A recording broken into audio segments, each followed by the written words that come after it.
ମୁଁ ଅନନ୍ତ ଆପଣମାନଙ୍କ ସେବାରେ ମୋ ନିଯୁକ୍ତି ସେ ଅନନ୍ତଙ୍କ ସେବା ହେଉ କିମ୍ବା ଅରକ୍ଷିତଙ୍କ ସେବା ହେଉ। ତେଣୁ ଆଜି ଗୋଟେ ଛୋଟ କାହାଣୀ କହିବି। ସେ କାହାଣୀଟି ଧ୍ୟାନ ଦେଇ ଆଜ୍ଞା ଶୁଣିବେ। ତା ପୂର୍ବରୁ ଛୋଟ ଉଦାହରଣ ମୁଁ ଦେଇକି କହିବି, ତାପରେ ମୁଁ କାହାଣୀଟିକୁ ଆରମ୍ଭ କରିବି। ଆମେ ସାଧାରଣ ଭାବେ ସମସ୍ତେ କହିଥାଉ ଯେ ବାଇଚାନ୍ସ ହୋଇଗଲା ସେ କାର୍ଯ୍ୟଟା କିମ୍ବା ଅଟୋମେଟିକାଲି ହୋଇଯାଉଛି। ଅଟୋମେଟିକାଲି ବାଇଚାନ୍ସ କିଛି ହୁଏ ନା, ବାଇ ଆରେଞ୍ଜ ଦ୍ୱାରା ସବୁ କିଛି ହୋଇଥାଏ। ବାଇ ଆରେଞ୍ଜ ତ ଆମେ ସାଧାରଣ ଭାବେ ଯେତେବେଳେ କହିଲୁ ବାଇଚାନ୍ସ କିମ୍ବା ଅଟୋମେଟିକାଲି, ଏଇଟା ମନେକର ଗୋଟେ ମୋବାଇଲର ଉପର ଭାଗ ଯାହା କହନ୍ତି ସ୍କ୍ରିନ୍ ଟଚ୍। ଆମେ ତାକୁ ଛୁଇଁବା ଦ୍ୱାରା ତାର ସବୁ କାର୍ଯ୍ୟ ଗୁଡ଼ାକ ଫଙ୍କସନ୍ ହେଲା। ତ ଆମେ କହିଲେ ଏ ମୋବାଇଲକୁ ଆମେ ଛୁଇଁବା ଦ୍ୱାରା ଅଟୋମେଟିକାଲି ହେଇଯାଉଛି। ନାଇଁ ଆଜ୍ଞା, ମୋବାଇଲକୁ ଯିଏ ତିଆରି କରିଛନ୍ତି ତ ସେଇଭଳି ଭାବରେ ସେ ତାକୁ ପ୍ରସ୍ତୁତ କରିଛନ୍ତି ଏବଂ ଆମେ ଦେଖୁଛେ ଉପରେ ଛୁଇଁଦେଲା ମାନେ ହେଇଯାଉଛି, କିନ୍ତୁ ତା ଭିତରେ ସେଗୁଡ଼ାକ ସବୁ ତାର ପ୍ରକାର୍ଯ୍ୟ ଗୁଡ଼ାକ ଧଡ଼ାଧଡ଼ ଫଟାଫଟ ହେଉଛି। ଆମେ ଛୁଇଁବା ଦ୍ୱାରା ସେ ତା କାର୍ଯ୍ୟ ସେ ଦେଖାଉଛି। ତ ସେଇ ମୋବାଇଲ ଯେତେବେଳେ ଖରାପ ହେଇଯାଉଛି ତ ସେ ସ୍କ୍ରିନ୍ ଟଚ୍କୁ ଯଦି ଛୁଅନ୍ତେ ତାହେଲେ ସେ ଅଟୋମେଟିକାଲି ଚାଲନ୍ତା। ତାହେଲେ କାହିଁକି ହେଉନି? ନାହିଁ, ଅଟୋମେଟିକାଲି ହେବା ପୂର୍ବରୁ ତା ପୂର୍ବରୁ ଏଭଳି କାର୍ଯ୍ୟ ଖଞ୍ଜା ଯାଇଛି ଯାହା ଫଳରେ ଆମକୁ ଲାଗୁଛି ଏଇଟା ଅଟୋମେଟିକାଲି ହେଇଯାଉଛି। କିମ୍ବା ଆମେ ଯେତେବେଳେ କିଛି ଲେଖୁଛେ ତାହେଲେ ଆମେ ପେନ୍ର ଆବଶ୍ୟକତା ପଡ଼ୁଛି। ପେନ୍ ହେଲା ମାତ୍ରେ ପେନ୍ଟି ଆମକୁ ଲେଖିବାରେ ସହାୟତା କରିଥାଏ। ତ କ'ଣ ହେଲା, ପେନ୍ ଆଣିଲେ, ପେନ୍ ଭିତରେ କାଳି ଅଛି, କାଳି ଆଗରେ ଗୋଟେ ଛୋଟ ବଲ୍ବ ଲାଗିଛି। ଆମେ ଲେଖିବା ଦ୍ୱାରା ସେ କାଳିଟି ନିର୍ଗତ ହେଉଛି ସେ ବଲ୍ ପେନ୍କୁ ଏବଂ ସେ ବଲ୍ ପେନ୍ ଘୂରିବା ଦ୍ୱାରା ଆମେ ଲେଖିବା ଆରମ୍ଭ କଲେ ଆସ୍ତେ ଆସ୍ତେ କାଳିଟା ବହୁଛି, ଯାହାଫଳରେ କ'ଣ ଆମେ ସେଟାକୁ ଲେଖିପାରୁଛେ। ଅର୍ଥାତ୍ ଆମେ ଯେତେବେଳେ ଲେଖିଲେ ଏହାକୁ ଆରେଞ୍ଜ କରାଯାଇଛି। ପେନ୍ ଆଣିବା, କାଳି ରଖାଯିବ ଏବଂ କାଳି ରଖାଇ ସାରିବା ପରେ କାଳି ଯେତେବେଳେ ନ ଶୁଖିବ ତ ତାର ଉପର ଭାଗରେ ଗୋଟେ ଘୋଡ଼ଣିଟେ ଦିଆଯିବ। ଏଇଭଳି ଭାବରେ ତ ଆରେଞ୍ଜ ଆକୁ କରାଯାଇଛି। ତ ସେଇଭଳି ଭାବରେ କିଛି ବାଇଚାନ୍ସ ହୁଏ ନା। କିଛି ଆମେ ଯଦି ଚିନ୍ତା କରୁଛେ ବାଇଚାନ୍ସ ଏଟା ହେଉଛି, ନାହିଁ, ତା ପଛରେ କିଛି ନା କିଛି କାରଣ ଲୁଚି ରହିଛି। ସେ କାରଣ ଗୁଡ଼ାକ ଆମେ ଜାଣିବାକୁ ପଡ଼ିଛି, ଖୋଜିଲେ ପାଇପାରିବା। ତ ଆଜି ଗୋଟେ ଛୋଟ ସୁନ୍ଦର କ୍ଷୁଦ୍ର କାହାଣୀଟେ କହୁଛି। ସେ କାହାଣୀ କ'ଣ ନା, କେମିତି ସେ ଚଢ଼େଇଟା ଭାବୁଛି ବାଇଚାନ୍ସ କିମ୍ବା ତାର ପଛରେ ଲୁଚି ରହିଥିବା ଘଟଣା ଗୁଡ଼ାକ ବାଇ ଆରେଞ୍ଜ ହୋଇଛି। କେମିତି ଶୁଣନ୍ତୁ। ଛୋଟ କୁନି ବାୟା ବସାରୁ ଉଡ଼ି ଆସିଲା ବାୟା ଚଢ଼େଇଟିଏ। ଉଡ଼ି ଉଡ଼ି ଆସି ଗୋଟେ ଦେବାଳୟର ସମ୍ମୁଖ ଭାଗରେ ଥିବା ବୃକ୍ଷର ଡାଳରେ ବସିଲା ସେ ଛୋଟ ବାଇ ଚଢ଼େଇଟି। କିନ୍ତୁ ସେ ବାଇ ଚଢ଼େଇର ମୃତ୍ୟୁ ସେଦିନ ଥିଲା, ସେ ଚଢ଼େଇଟି ଜାଣିନଥିଲା।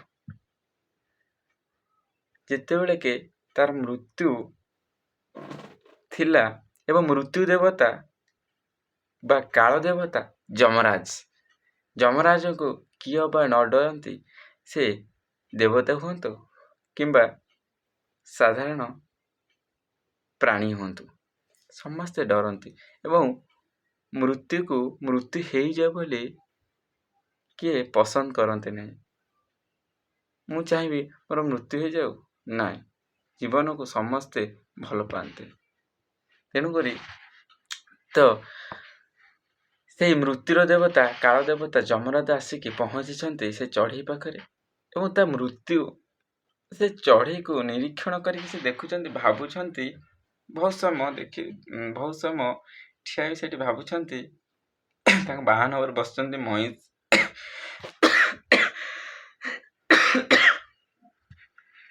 ତ କ'ଣ ହୋଇଛି ନା ସେ ଚିନ୍ତା କରୁଛନ୍ତି ତାର ମୃତ୍ୟୁ ଅଛି ସତ, ତା ମୃତ୍ୟୁ ଏଠି ନାହିଁ, 1000 କିଲୋମିଟର ଭିତରେ ଥିବା ଏକ ଘଞ୍ଚ ଜଙ୍ଗଲ ଭିତରେ ସେ ବାଇଚଢ଼େଇର ମରଣ ଯୋଗ ଅଛି। ତ ସେଇ କଥା ଚିନ୍ତା କରୁଛନ୍ତି, ତ ଏଡ଼ିକିଟେ ଚଢ଼େଇ ଏତେ ବାଟ ଉଡ଼ିକି ଯିବ କେତେବେଳେ, ମୁଁ ତାର ପ୍ରାଣକୁ ମୋ ମୃତ୍ୟୁ ଫାଶରେ ନେବି କେତେବେଳେ। ଏଇ କଥା ଚିନ୍ତା କରିକି ସେ ବହୁତ କ'ଣ ମାନେ ଚିନ୍ତା, ଆମେ ସବୁବେଳେ ଚିନ୍ତା କେଉଁଠି କରୁ, ଏ ମସ୍ତିଷ୍କରେ କିଛି ଚିନ୍ତା କରୁ, ଭଲ ଖରାପ, ହସ ଖୁସି, ମିଠା କି ପିତା, କ'ଣ କେମିତି, ତ ଆମେ ଏଇଠି ହିଁ ଚିନ୍ତା କରୁ।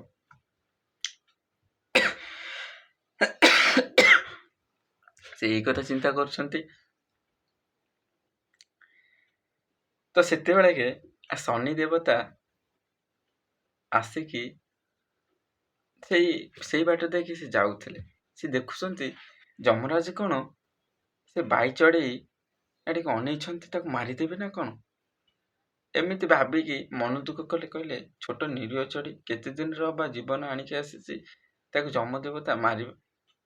ତାଙ୍କୁ ଯମଦେବତା ଆସିଛନ୍ତି ମୃତ୍ୟୁକୁ ନେବା ପାଇଁକି, ତା ଶରୀରରେ ଥିବା ଆତ୍ମା ପ୍ରାଣକୁ ନେବା ପାଇଁ। ତ ଏମିତି ଭାବିକି କ'ଣ କଲେ ନା ଶନି ଦେବତା କ'ଣ କଲେ ନା ସେ ଚଢ଼େଇକୁ ନେଇକି ସେଇ ଘଞ୍ଚ 1000 କିଲୋମିଟର ଭିତରେ ଥିବା ଗୋଟେ ଘଞ୍ଚ ଜଙ୍ଗଲ ଏବଂ ସେଇ ଘଞ୍ଚ ଜଙ୍ଗଲରେ ସେ ଛାଡ଼ିଦେଲେ। ତ ତା ମୃତ୍ୟୁ ସେଇଠି ଅଛି ପୂର୍ବରୁ।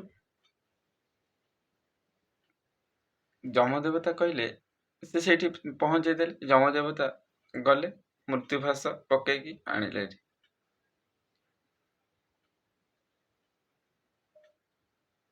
କ'ଣ ହେଲା,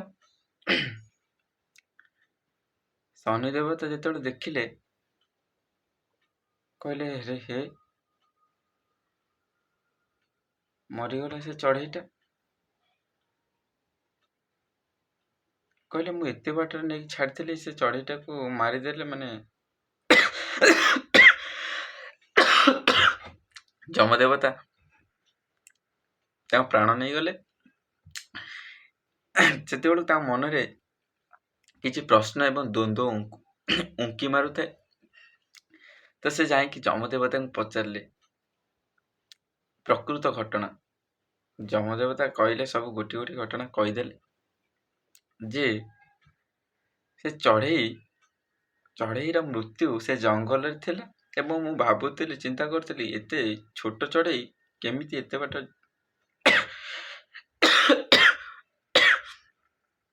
ଉଡ଼ିକି ଯିବ, ମୁଁ ବିଶ୍ୱାସ କରିପାରୁନଥିଲି। ସେଇଥିପାଇଁ କି ମୁଁ ତା ଆଡ଼ିକି ଚାହିଁ ରହିଥିଲି। ସେଇ ସମୟରେ ଆପଣ ଆସି ସେଠି ଛାଡ଼ିଦେଲେ ଏବଂ ମୋ କାର୍ଯ୍ୟ ସହଜ ହେଲା।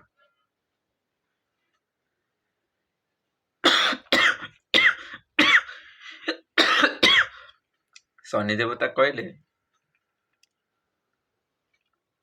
ଶନି ଦେବତା ସେଇଠି ଚିନ୍ତା କଲେ, ମୃତ୍ୟୁ ଯଦି ଅଛି ତା ନିଶ୍ଚିନ୍ତ ସେହିଦିନ ଘଟିବ ଏବଂ ତା ପଛରେ ଯାହା ଯାହା ସବୁ ବ୍ୟବସ୍ଥା ହୋଇଥିବ, ଆରେଞ୍ଜ ହୋଇଥିବ, ତ ତାହା ତା ମାଧ୍ୟମରେ ହବ ନିଶ୍ଚିନ୍ତ ଭାବରେ। ତାକୁ କେହି ଅଟକେଇ ପାରିବେ ନାହିଁ। ତେଣୁକରି ମୁଁ କହିବାର କାରଣ ସେ ଥିଲା ଯେ କୌଣସି କାର୍ଯ୍ୟ ଆମେ ଯେଉଁ କହିଥାଉ ବାଇଚାନ୍ସ ହୁଏ ସେ ଭୁଲ ହୋଇଥାଏ। ସବୁ କାର୍ଯ୍ୟ ବାଇ ଆରେଞ୍ଜ ଦ୍ୱାରା ହୋଇଥାଏ। ପ୍ରତ୍ୟେକଟି କାର୍ଯ୍ୟ ଆମ ପଛରେ ଆମେ ଯାହା କରୁଛେ ସବୁ ଆରେଞ୍ଜ, ଅର୍ଥାତ୍ ଆମେ ଯାହା କରୁଛେ ତାକୁ ଯୋଜନା କରିକି କରିଥାଉ, ନୁହେଁ ତ ମନୋମୁଖୀ କରିଥାଉ। ତ ଆଜିର ଏ ଛୋଟ କାହାଣୀଟି ଥିଲା, ସେ କାହାଣୀଟି ସମାପ୍ତ ହୋଇଛି। ଧନ୍ୟବାଦ।